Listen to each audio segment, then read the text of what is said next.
A very good morning to all of you. This is Abhilasha Nata, your political science teacher.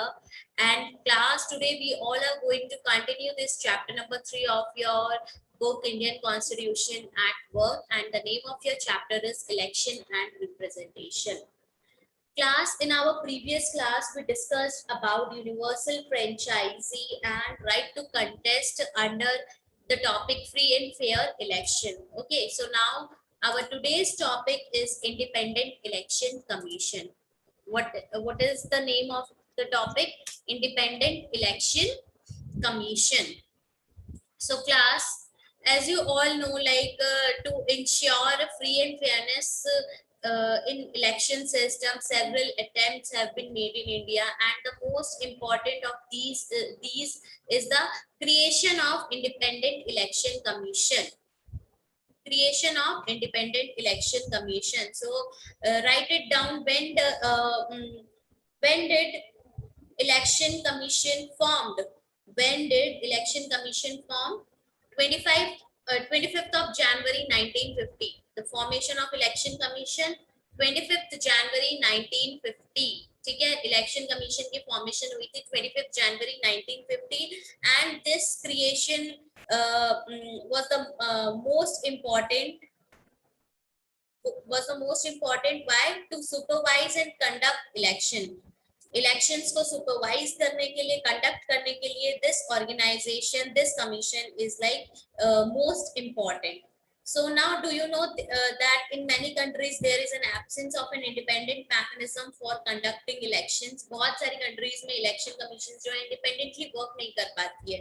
They work under the influence of the government of their particular country, okay, or the political parties. So there are biasness in some countries. So एक independent mechanism का होना बहुत जरूरी है in a democratic country. So this is mentioned under Article 324. ठीक है, Article 324 of the Indian Constitution provides for an independent election commission. Okay, and under this, just look at this: the superintendent's direction and control of the preparation of the electoral rolls for and the conduct of all elections to Parliament and to the legislature of every state, and of elections to the offices of President and Vice President held under this Constitution shall be vested in a commission referred to in this Constitution as the Election Commission. Okay, so under Article 324 of the Indian Constitution, it is mentioned that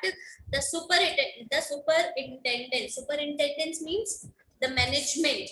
Okay, the management or the arrangement, the directions, ठीक है, instructions दी जाएगी कि कब आपके elections होंगे, कब elections, ठीक है, कितने टाइम पीरियड में होंगे, उसकी directions, control of the preparation of the electoral rules. What is electoral rules?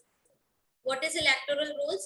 Voting list, जो वोटिंग कैंडिडेट्स की लिस्ट होती है, उनके नेम, एड्रेस, एज, उसको हम इलेक्टोरल रोल बोलते हैं. So the control of the preparation of the electoral roll and the conduct of all the elections to the parliament, कि पार्लियामेंट जितने भी इलेक्शंस हैं पार्लियामेंट के, लेजिस्लेचर, स्टेट लेजिस्लेचर के,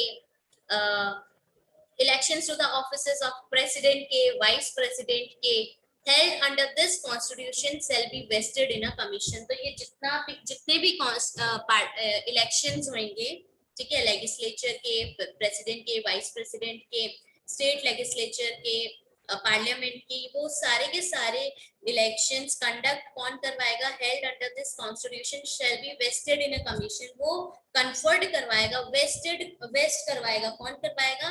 commission, election commission. In India we call this commission as a election commission. ठीक है, तो I hope now this is clear to you. So you should know what is Article 324 is about. 324(1). ठीक है, maybe it happens like आपको ये वाला statement दे दी जाए और पूछ लिया जाए कि it is mentioned under which article. तो you should know about it. तो Article 324 is about the Independent Election Commission for the superintendent's direction and control of the electoral rolls and the conduct of elections in parliament, legislature of every state, president, vice president, election of president, vice president, ठीक है। तो ये सारी की सारी आप बोल सकते हो रिस्पॉन्सिबिलिटी किसकी है, इलेक्शन कमीशन की है। सो these words in the constitution are very important, for they give the election commission a decisive role in virtually everything to do with elections. Now you just look at this, everything like from management to instruction to taking control of voting list, ठीक है, and when to conduct the election, ठीक है। even उनके पास ये भी power होती है कि वो किसी इलेक्शन को क्या कर सकते हैं, रद्द भी कर सकते हैं, if they feel that election is not fairly being done, then they have this power कि वो उस इलेक्शन को, जो इलेक्शन हुआ है उसको रद्द कर दें और वो फिर से क्या है, इलेक्शंस करवाएं, right. So this article 324 election commission जो है बहुत ही इंपॉर्टेंट रोल प्ले करता है, बहुत ही डेसिसिव रोल, डिसाइडिंग, ठीक है, डिसाइडिंग फैक्टर है, डेसिसिव रोल प्ले करता है इलेक्शंस में। and the Supreme Court has agreed with this interpretation of the Constitution, ठीक है। ये जो इंटरप्रिटेशन है, ये जो एक्सप्लेनेशन है इलेक्शन कमीशन का, इलेक्शन कमीशन की जो ये रिस्पॉन्सिबिलिटी है, जो ये वर्क है, इससे अग्री करता है, टोटली अग्री करता है हमारा supreme court. So to assist the election commission of India, there is a chief electoral officer in every state. So there are 28 states in India and there are 28 chief electoral officers in every 8 states, ठीक है। in each state, totally there are 28 chief electoral officers for each state, for every state, ठीक है। तो हर एक state में एक एक chief electoral officer होता है। The election commission is not responsible for the conduct of local body elections, ठीक है। Now there is an election commissioner, ठीक है, जो पूरी कंट्री का है, but there are chief electoral officers for each and every states also, right। तो हर एक स्टेट में क्या है, हर एक स्टेट के जो लोकल इलेक्शंस होते हैं, लोकल बॉडी के इलेक्शन हो गए, लाइक चाहे वो म्यूनिसिपैलिटी हो गया, पंचायत के इलेक्शंस हो गए, तो उसके इलेक्शंस कौन कंडक्ट करवाते हैं, वो चीफ इलेक्टोरल ऑफिसर या फिर उस स्टेट की जो इलेक्शन कमीशन है वो करवाती है, ठीक है।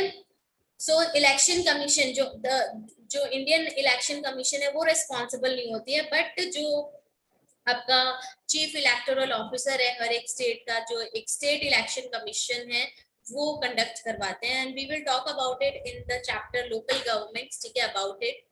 The state election commissioners work independently of the Election Commission of India and each has its own sphere of operation. In the chapter local government, we will talk about it very elaborately about the election commissions of India and how they work independently, why it is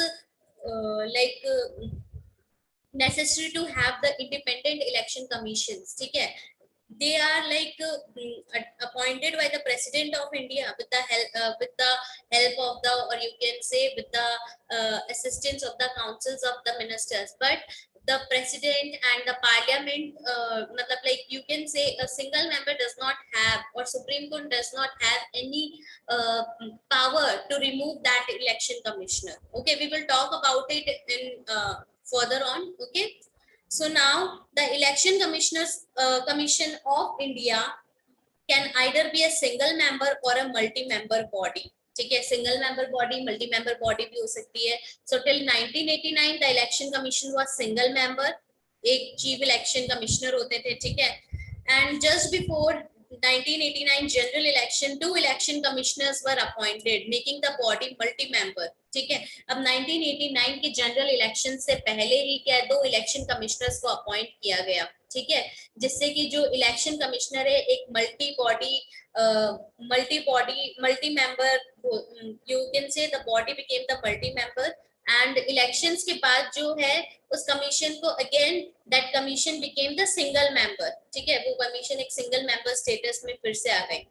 again in 1993 2 election commissioners को appoint किया गया था, ठीक है, and that commission became multi member and has remained multi member since then, और उसके बाद से हमारी जो कमीशन है मल्टी मेंबर है।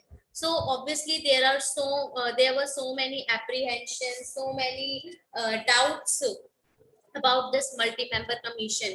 बहुत सारे apprehensions थे, doubts थे कि multi-member commission नहीं होना चाहिए, और ऐसे बहुत डिफरेंसेस भी थे, ठीक है, अलग अलग व्यू पॉइंट्स थे about the chief election commissioners, ठीक है। तो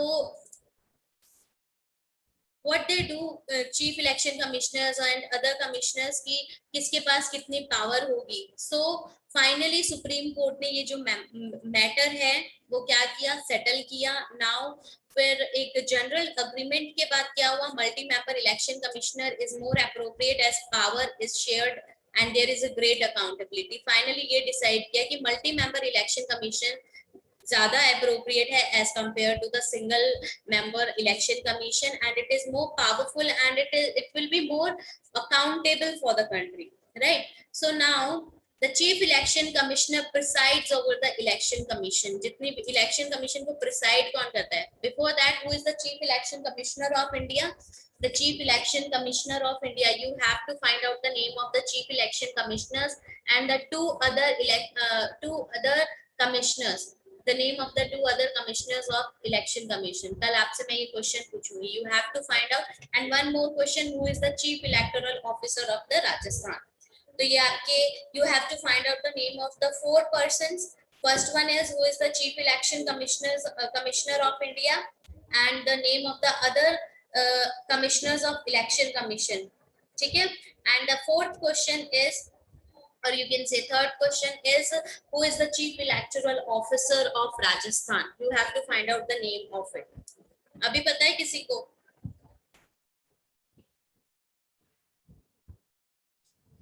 अभी जो 24th चीफ इलेक्शन कमिश्नर है उनका नेम फाइंड आउट करना है आपको। Okay, so now the election commissioner is presides over the election commission, sorry, the election commission, the chief election commissioner presides over the election commissioner but does not have more powers than the election commissioners। The chief election commissioner and the two election commissioners have equal power to take all decisions related to elections as a collective body। ऐसा नहीं है कि chief election commissioner ने बोल दिया नहीं मैं ही ये डिसीजन लूंगा और उन्होंने सेपरेटली एक डिसीजन ले लिया, ऐसा नहीं होता है। इक्वल ही उनके पास पावर्स है चीफ इलेक्शन कमिश्नर्स और इलेक्शन कमिश्नर्स के लिए, एंड उनका एज अ कलेक्टिव बॉडी उनका डिसीजन जो है वो मैटर करेगा। So they are appointed by the President of India on the advice of the councils of minister, and it is therefore possible for a ruling party to appoint now। एक ये आप बोल सकते हो कि एक ये डिसएडवांटेज हो सकता है, या फिर आप बोल सकते हो कि ये मैम यहाँ पे तो प्रॉब्लम बायसनेस हो सकती है, फेयरनेस कोई जरूरी है फेयरनेस हो। So it is possible for a ruling party to appoint a partition person to the commission who might favor them in the elections। This fear has led many to suggest that this procedure should be changed। और ये जो तरीका है choose करने का election commissioners को, काफी लोगों का कहना है कि ये तरीका जो है चेंज कर देना चाहिए। This procedure should be changed, and even many persons have suggested that a different method should be followed that makes consultation with the leader of opposition and the chief justice of India। ठीक है, तो उन्होंने कहा कि chief election commissioner और election commissioner को appoint करने के लिए यू हैव टू, बहुत सारे लोगों का ये सजेशन है कि आपको ऑपोजिशन के लीडर्स के साथ कंसल्ट करना चाहिए, प्लस जो चीफ जस्टिस ऑफ इंडिया, ठीक है, जो चीफ जस्टिस ऑफ इंडिया है उनसे भी कंसल्ट करने की कंसल्ट करने का जरूरत है before the appointment of the chief election commissioners and the election commissioners। So these are like some of the suggestions। This is one of the suggestion given by some persons। Okay, so now the constitution ensures the security of tenure। Tenure is like time period, tenure is time period। So the constitution ensures the security of tenure of the CEC, chief election commissioner and the election commissioner. Secure करते हैं ये कि tenure कि या तो अभी आपको बताऊंगी कितना होना चाहिए टाइम, जो अपॉइंटमेंट है 6 इयर्स की टर्म्स की होती है, 6 इयर्स, या फिर उनकी जो मैक्सिमम एज है 65 इयर्स तक अगर उनकी एज आ जाती है तब तक वो क्या कर सकते हैं, वो चीफ इलेक्शन कमिश्नर और इलेक्शन कमिश्नर के पोजीशन में रह सकते हैं। ठीक है, मैक्सिमम जो टेन्योर है उनका वो 6 इयर्स का है। So whichever is earlier 6 years और till the age of 65। So the CEC can be removed before the expiry of the term by the president if both houses of parliament make such a recommendation with a special majority. So now before explaining this topic to you, I would like to tell you what is special majority. Special majority means 2/3 majority of those present and voting. For example, there are you all are very much aware about it, like there are 543 43 members in the लोक सभा, ठीक है। तो दोनों houses के जो parliament के दोनों हाउसेस है, लोकसभा राज्यसभा, दोनों में जो है लोकसभा के 2/3 मेंबर्स, राज्यसभा के 2/3 मेंबर्स, दोनों का प्रेजेंट होना, 2/3 एटलीस्ट 2/3 मेंबर्स का प्रेजेंट होना और वोट करना जरूरी है, ठीक है। Simple majority of the total membership of the vote and at least 50% जो है, 2/3 मेंबर्स तो आपने ले लिया, फॉर एग्जांपल जैसे 500 है, ठीक है, टोटल 500 मेंबर्स हैं, ठीक है, लोकसभा में। वैसे तो 543 है, वो ही ले लेती हूँ, मैंने आपके कन्वीनियंस के लिए आपको बता रही थी, चलो कोई बात नहीं। पेज टोटल 543 मेंबर्स हैं आपके, ठीक है, लोकसभा में। तो एटलीस्ट जो है इनके 2/3 मेंबर्स, ठीक है, मतलब कि कितने members, you can say 450 members का प्रेजेंट होना जरूरी है, एटलीस्ट 450 मेंबर्स का। अब उसमें से भी क्या है, 450 में से भी जो है ये 2/3 मेंबर्स हो गए, बट 543 का जो हाफ है, 50% है, more than 50%, that is 272 plus members जो हैं आउट ऑफ 450, इनका जो है इसमें लाइक यस हो या फिर वो पॉजिटिव बोले कि नहीं इनको रिमूव करना है, इनकी वोटिंग जो है होनी चाहिए। तो 272 प्लस मेंबर्स को अग्री करना जरूरी है, तभी जो है ये स्पेशल मेजोरिटी कहलाई जाती है, ठीक है। कि अगर फॉर एग्जांपल किसी चीफ इलेक्शन कमिश्नर को हटाना है, तो 543 में से टोटल जो है, एटलीस्ट टोटल जो है 272 प्लस वोट्स जो हैं उनके अगेंस्ट में होना चाहिए, एंड एटलीस्ट जो है 450 मेंबर्स जो है उनका वोटिंग प्रेजेंट एंड वोटिंग होना जरूरी है, ठीक है। So now this is an example given to you, go through it, you will able to understand now. So दोनों ही हाउसेस में, राज्यसभा हो गया, लोकसभा हो गया, they both give the recommendation with a special majority, and president क्या करेंगे, उन special majority के according जो भी दोनों हाउसेस का डिसीजन है, उस डिसीजन को वो क्या करेंगे, पास सामने रखते हुए डिसीजन देंगे कि इस पर्टिकुलर पर्सन को रिमूव करना है। इस प्रोसेस को हम ना इम्पीचमेंट प्रोसेस बोलते हैं। कौन सा प्रोसेस बोलते हैं? impeachment process. We will talk about this process later on, ठीक है। So this is done to ensure that a ruling party cannot remove a CEC who refuses to favor it in election। और ये किस लिए किया जाता है कि जिससे कि जो भी आपकी रूलिंग पार्टी है वो उसे सीईसी को, चीफ इलेक्शन कमिश्नर को रिमूव ना कर सके, ठीक है। कि हो सकता है अगर उसने मना कर दिया कि फेवर नहीं करेंगे हम इलेक्शन में, ठीक है, सब फॉर एग्जाम्पल जो रूलिंग पार्टी उसने बोल दिया हमारा फेवर करो और इलेक्शन कमिश्नर ने मना कर दिया, तो ये ऐसी पार्शियलिटी ना हो और बायसनेस ना हो, फेयरली इलेक्शंस कंडक्ट हो, इसलिए ये स्पेशल मेजॉरिटी का ये बहुत ही कॉम्प्लेक्स प्रोसेस जो है लेकर आया गया है। So the election commissioners can be removed by the president of India. There are some functions of the election commissioners, क्या क्या है, जस्ट लुक एट दिस, बहुत इंपॉर्टेंट पोर्शन है ये वाला, स्टार बना लेना। The Election Commission of India has a wide range of functions. First of all, it supervises the preparation of up-to-date voters list. It makes every effort to ensure that the voter list is free of errors like non-existence of names of registered voters or existence of names of non-eligible or non-existent. Okay, so the very first function of the Election Commission of India is to supervise. It supervise state legislative assemblies also. It supervise the preparation of up to date voters list कि हर एक election से पहले voters जो है, voters list जो है updated voters list होनी चाहिए। उसमें कितनी डेथ्स हो गई है, जो डेथ हो चुकी है उन वोटर्स का नेम रिमूव करना है, जो अब एलिजिबल हो गए हैं वोटिंग के लिए उनका नेम क्या करना है, ऐड ऑन करना है। तो ये सारी चीजें, इसका जो ये प्रेपरेशन है, ठीक है, ये प्रेपरेशन कैसे करनी है, कैसे अप टू डेट करनी है वोटर्स लिस्ट, इसको सुपरवाइज करती है, ठीक है, कि जो नॉन एलिजिबल है, नॉन एग्जिस्टेंस है, उनके नेम्स को रिमूव करना है। तो ये सारी चीजें। सेकंड फंक्शन क्या है, it also determines the timing of elections and prepares the election schedule.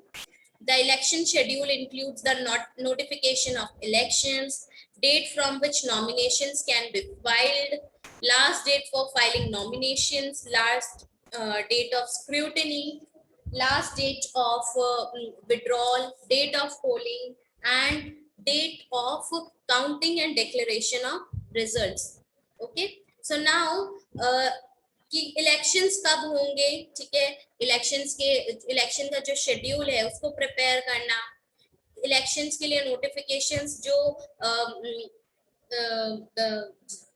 जारी किए जाते हैं या इंक्लूड किए जाते हैं उसको बताना कि कब इलेक्शंस हेल्ड होंगे, नॉमिनेशंस क्या है, इलेक्शन नॉमिनेशंस की डेट क्या है, कौन से कैंडिडेट्स, लास्ट डेट क्या है नॉमिनेशंस के फाइलिंग की, last date of scrutiny. Scrutiny क्या होता है, देखिए स्क्रूटनी मतलब कि वो सारी जितने भी नॉमिनेशंस आए हैं उनकी जो क्या करते हैं, चेकिंग करते हैं कि कोई क्रिमिनल बैकग्राउंड तो नहीं है, ठीक है, जेल में तो नहीं रहे, उनने जो भी अपनी इंफॉर्मेशन दी है अप टू डेट इंफॉर्मेशन दी है कि नहीं है, तो ये जांच पड़ताल करना, ठीक है, दैट इज स्क्रूटनी। कि last date of withdrawal, sometimes क्या होता है नॉमिनेशन फाइल कर देते हैं बट वो कभी कभी विड्रॉल हो जाता है। पोलिंग की डेट ऑफ पोलिंग, पोलिंग की डेट क्या होगी, कितने वोट्स की काउंटिंग कब होगी एंड रिजल्ट्स का डिक्लेरेशन कब होगा, ये सारी की सारी चीजें कौन डिटरमाइन करता है, इलेक्शन कमिश्नर डिटरमाइन करता है। So now during this entire process, the election commission has the power to take decision to ensure a free and fair poll.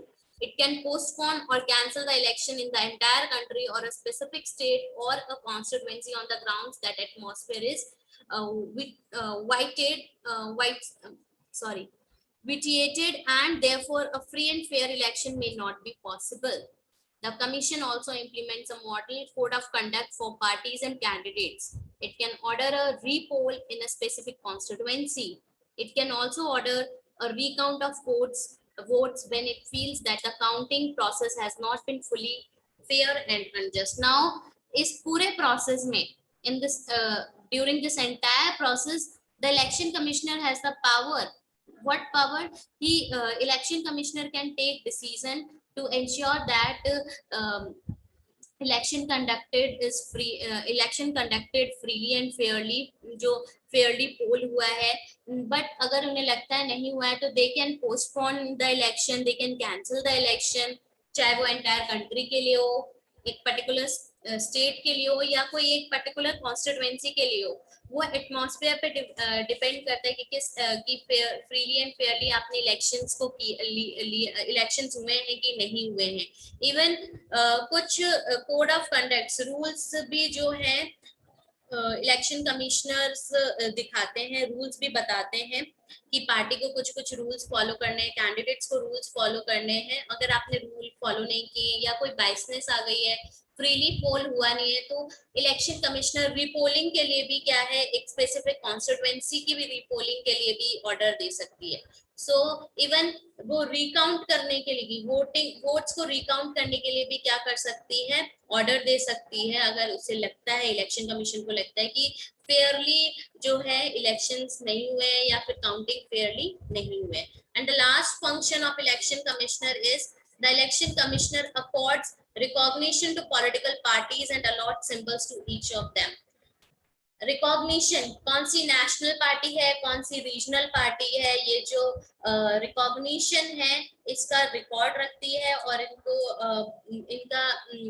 इनको रिकॉग्नाइज करके एक पॉलिटिकल पार्टी को क्या करती है, अपने रिकॉर्ड बुक्स में रखती है। प्लस इन पार्टीज के क्या सिंबल्स होंगे, उस सिंबल को भी क्या कौन अलॉट करता है, इलेक्शन कमिश्नर अलॉट करते हैं. Okay, so class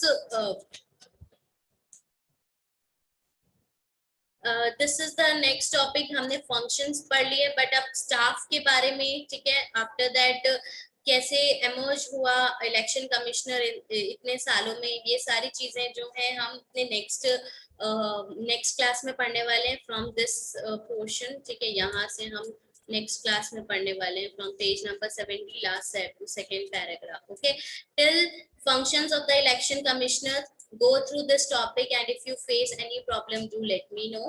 Okay, take care, bye bye, happy learning.